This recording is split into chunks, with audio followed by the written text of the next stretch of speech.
Alright, nandito na naman po tayo sa isang reaction video at opinion. Meron na naman tayong panonoorin at ating pag-uusapan. Ito'y galing po sa ating Balitang Pinoy TV. Ang title ho nito ay Sumiklab na. Grabe to, just now, breaking news. BP Sara, grabing tuwa dito na shock si Tamba.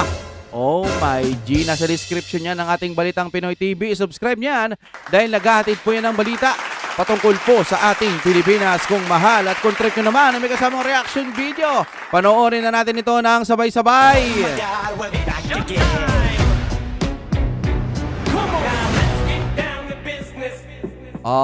Yes. Kung gusto nyo naman ng mura na at mabilis na internet, nandito na ang Fiber ni Juan. Maaasahan, kaya tawag na. Baka meron na sa inyong lugar ang Fiber ni Juan. Okay, i-play na po natin anong meron dito. Na-dismiss na po ng Korte Suprema bilang unconstitutional ang hinaing impeachment complaint ni Tambalus Laws at mga congressman. Unanimous decision po yan. Pati yung kaisa-isang appointee ni Marcos Jr. na aking kaklase ay bumoto pabor. Talo si Romualdez sa impeachment case kay Sara Duterte. Yan pa naman ang gustong-gusto niya nangyayari para makatakbo siya at manalo ng president. Narito, Balitang Pinoy TV. Malabong manalo yan. Baba nga ng ratings niyan eh. Teka lang mga kapatid speaking of ratings, meron pong nilabas ang Okta Research ba yun? O Okta, ewan ko kung anong klaseng Okta yan. Nilabas din ng GMA News. Sabi ng ganun, 80% daw ng mga Pilipino gusto daw ituloy ang impeachment. Comment nga kayo mga kapatid, kasi doon sa nakita ko, mas marami po ang tumatawa. Ang daming tumatawa kaysa doon sa mga puso o kaya okay, ganun. Anak ng teteng itong mga okta-okta na to, no? Laos na ho kasi yung mind conditioning eh. Hindi na ho naniniwala yung mga tao sa mga survey na lumalabas. Puso, tsaka utak ho yung ginagamit nila ngayon. Hindi na para sa mga bias media tumitingin-tingin. Ibig kong sabihin, mga kapatid, Okta ba yun? Basta yun. Nilabas din ng GMA News. Anak ng teteng naman kayo, mga sir. Biglang banat kayo ng banat ngayon Porket na nanalo si BP Sara. Ang bigat ng mga engagement nyo O tuloy ho tayo mga kapatid. Okay, so ayan po ang maiinit na balita ngayon sa social media at sa mainstream media. Ngayon, itong vlog na ito, pakikinggan po natin ang vlog ni Attorney Harry Roque patungkol po dito sa Supreme Court na nagdesisyon na nga sila na unconstitutional itong ginagawa ng House of Representatives, yung impeachment na yan o nabasura. Di ba? At pakinggan rin natin ang birit nitong si Rowena Guanzon patungkol dito kay Martin Romualdez. Ayan, Martin Romualdez, ang pangarap mong maging presidente mukhang malabo na. Mukhang malabo na. Okay, so yun po ang ating pakikinggan ngayon, ang mga reaksyon ni Rowena Guanzon at ni spokesperson Harry Roque dito sa impeachment complaint na nabasura ng Supreme Court. Okay? Pero bago ang lahat, bago natin ito pag-uusapan, help me po na i-like muna at i-share itong video na ito para guys kakalat ito sa taong bayan. Okay, sabay-sabay natin i-like muna at i-share itong video natin, Facebook at YouTube. 1, 2, 3, go! Okay, like and share para maraming makalam. And also guys, paki-subscribe at paki-follow ito para lagi kayong updated sa mga balita na kagaya nito at ma-notify ang inyong mga cellphones kung meron tayong breaking news. Okay? So, kagaya nito, breaking news ito. So, sabay-sabay natin i-follow, i-subscribe, Facebook at YouTube. Ready? Follow, subscribe. 1, 2, 3, go! Ayan, thank you very much. Okay. Unang-una, nagpapasalamat ako sa Panginoon na narinig po niya ang ating mga dasal. Hindi po tayo nagkamali na sinuportahan at ipinagdasal itong si Vice President Inday Sara Duterte. Kitang-kita mo dito na the truth will set you free. Okay? At kitang-kita po dito na hindi po tayo nagkamali na naniniwala tayo na sa simula't sapul, malinis po si VP Sara. At alam ko naman, ang iba dyan, walang ibang magawa kundi pamumulitika lang. At sinisiraan lang nila si VP Sara dahil sa bayad sila, no, sa mga politicians na ito. Especially ito mga Ensaymada vloggers na ito, no? Alam nila mga dating DDS yan eh. Yung mga vloggers ng Ensaymada, mga dating DDS yan. Alam nila na itong si VP Sara ay malinis. Kasi nagva-vlog sila kay VP Sara noon. Alam nila ang ugali ng mga Duterte na hindi yan mga korap. At kitang-kita mo naman, pati itong Supreme Court ay naniniwala na may nakita silang unconstitutional dito sa pagpasa ng House of Representatives. So hindi man ang Supreme Court na yan, pinag-aralan nila yan. Hindi kagaya nitong House of Representatives. Remember, they are just voted or nakaupo lang sila ngayon sa kanilang mga pwesto dahil binoto sila ng kanilang mga constituents. Read and write, ika nga. Read and write lang ang requirements dyan sa House of Representatives. Pero dito sa Supreme Court, hindi ka magiging justice dito kapag hindi mo pinag-aralan itong mga desisyon ng mga ganitong bagay. Okay? Pinag-aralan. Dyan sa Supreme Court, dyan sa House of Representatives, Yun nga po eh. Ngayon, ginagalang daw nila yung desisyon ng Supreme Court. Pero ipagpapatuloy pa rin daw nila. Parang gano'n ang dating ng sinabi nila doon. Di ba? Ginagalang nyo tapos gusto nyo ituloy. Wala talaga tong mga to, no? Ano kaya yung ginagalang tapos itutuloy pa rin nila? Hindi ko alam kung gaano ho sila kabugok. Alam nyo ho, wala na silang gagawin kundi diskartehan kung paano po. Alam nyo kung natuloy yung impeachment tapos na-disqualified o kaya yung laman ng impeachment nila, ampaw, lumabas yung blood bath, di mas lalo silang kawawa nun. Hindi na nga nakarating dun, pasalamat sila kung tutuusin. Pero dahil nga, yung utak nila kinain na po ng pera, kinain na po ng pagiging buaya, wala na ho sila sa tamang pag-iisip. Ang nasa utak na lang nila, kailangan pabagsakin natin si VP Sara. Kasama ng mga nagtatanggol dun sa kabila. Kasi nga, bayad. Totoo naman. Matatalino yung mga ibang kuya natin dyan sa mga taga-kabila. Matatalino yon. Alam nilang matino si VP Sara. Ang problema, bayad kasi. Kaya hindi po nila kayang ipagtanggol si VP Sara. Wala na silang kalayaang lumipat. Bayad eh. Tayo dito mga kapatid, ipinagtatanggol natin yung tama. Meron din tayo nito kahit konti. Meron din tayong puso. Nakakaunawa sa tama't mali. Ganon din sila. Alam nila yun. Pero hindi na sila makalabas. Pinili nila yun eh. Tuloy muna tayo dito, no? Kaya wala silang gagawin. Kunyari, tapos na. Kunyari, hindi na matuloy. Tapos ngayon, gagawa na naman sila ng paraan hanggang sa susunod na taon, mag-aain na naman sila ng impeachment. Anong klaseng tanginan yan? Umupo kayo para impeach si VP Sara? Naglingkod kayo para, umupo kayo dyan para banatan si VP Sara? Kakainin yung buong 6 na taon, 3 taon, 6 na taon, para lang pabagsakin si VP Sara? Tangina, hindi na kayo naglingkod sa, hindi na kayo nagtrabaho ng maayos. Tapos nagtatago pa kayo sa pamamagitan ng paano na yung mga mamamayang Pilipino.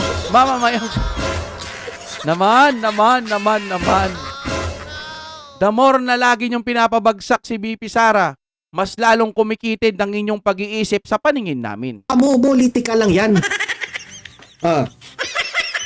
So Manyar, dito talaga ay naniniwala pa rin ako sa ating demokrasya na bansa. Okay? Meron pa talagang proseso, meron pa talagang gumagana talaga ang gobyerno pa natin. Kahit minsan, bias na bias yung iba at namumulitika. Okay? So, heto, itong vlog na ito ay atin pong ramdamin ng masyado dahil po it's a celebration of VP Sara's na nabasura itong impeachment na ito. Okay? At dahil dyan, may nagsalita na ang inyong paboritong si Rowena Guanzon. Rowena Guanzon, pasok! Asarin niyo na! Alam ko ang mga dilawan na ito at mga pinklawan na ito ay iyak na eh. Especially itong mga buhaya sa tuwad ko at House of Representatives. Rowena, pasok! May ibang klaseng bagyo. Ano? Talo si Romualdez sa impeachment case kay Sara Duterte. Ito yung kagustuhan ko kay Rowena Guanzon kasi yung kalaban talaga, maaasar talaga. Ay, asar! Yan pa naman ang gustong-gusto niya nangyayari para Sino? makatakbo siya at manalo ng president. Alam Sino yan? mo naman, ang style ni Martin Romualdez, di ba? Disqualified enemy, di ba? Kaya sa Umiiyak yan ngayon eh. I think kumakanta siya ngayon. Umiiyak ang puso ko't tumisiga. Si si Tamba kasi, ang gusto kasi niyan, puro disqualified. Wala naman nakalaban yan, hindi nga siya dumaan sa competition, sabi nga ni VP Sara.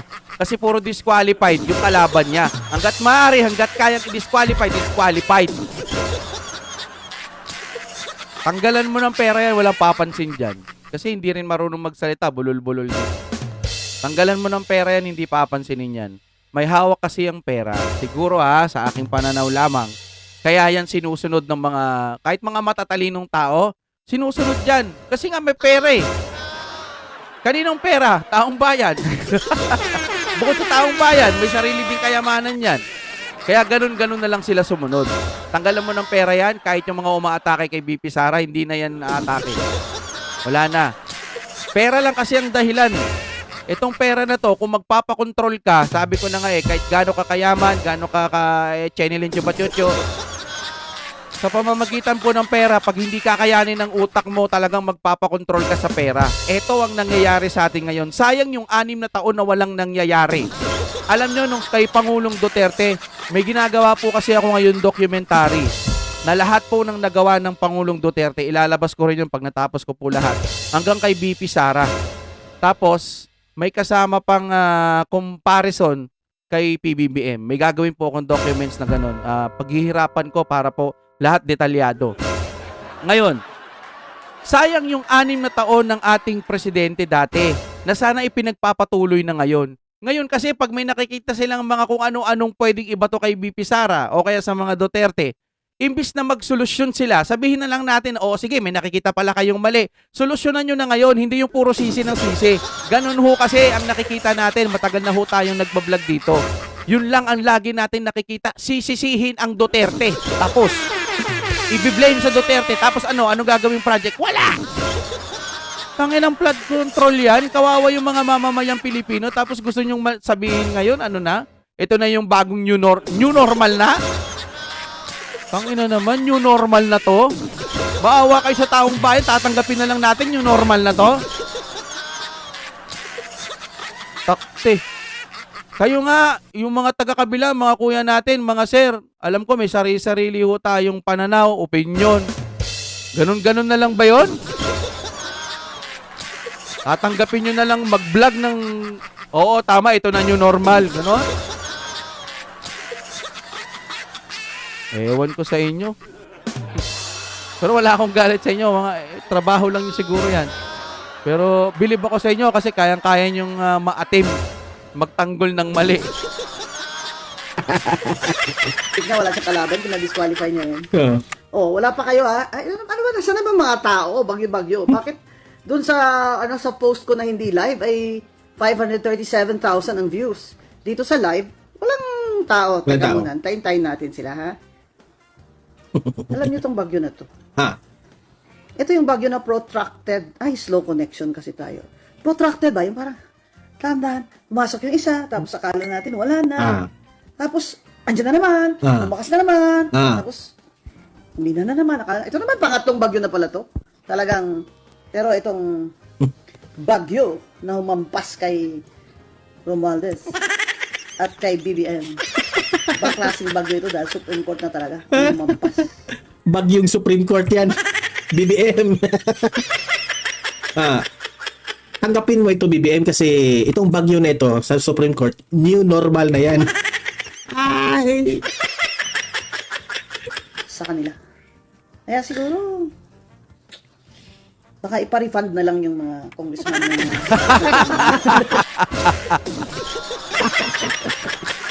Ipaparefund. Biro mo, 150 daw, di umano ha, allegedly. Ay, balik nyo na yan. Sayang yun, no? O kayo, alam nyo na may 150 million na natanggap. Yung sa mga taga-kabila, ano, malamang mas alam nilang totoo yun. Kami, alam lang namin na inaakusahan. Tangina, ganun-ganun na lang yon. Minsan, pagbabatokan nyo rin yung mga pinagtatanggol nyo. Batukan mo rin, uy, mali na yung ginagawa mo. Basta tayo mga kapatid, no hate pa rin sa kanila, love pa rin natin mga kuya natin. Ano? Trabaho lang naman nila siguro yan. Meron nga iba, PBBM, pero may account din sila na DDS. No? Sabi nga ni Manat Bay, may mga ganun daw eh. Nagtatanggol si PBBM pero may account din pala sila ng DDS kasi sayang din yung views. ang bangis. No? Pero tayo mga kapatid, mula noon, magiging totoo tayo.